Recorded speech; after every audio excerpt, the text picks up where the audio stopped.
پاکستانیوں، retired justice Nadeem Akhtar صاحب نے یہ کہا ہے کہ ہمارے ہاں کانسٹیٹیوشن کو بدلا ہی اس لیے جا رہا ہے کہ ایک مخصوص طاقت کو وہ سوٹ نہیں کر رہا۔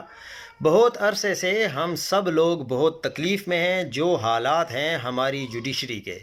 ایک دفعہ جب یہ شروع ہو جائے اور سامنے سے کوئی مزاحمت نہ ہو تو پھر اس کی کوئی حد نہیں ہوتی۔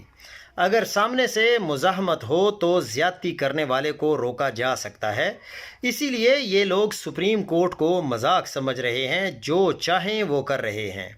ماضی میں ہم نے جو چیزیں سنی تھیں نہیں ہو سکتی وہ ہر چیز یہاں ہوتی دیکھ لی۔ جس کی بھی کانسٹیٹیوشنل پوسٹ ہے، اگر وہ اپنی ذمہ داری پوری نہیں کر رہا، اس وقت آواز نہ اٹھا کر وہ زیادتی کر رہا ہے۔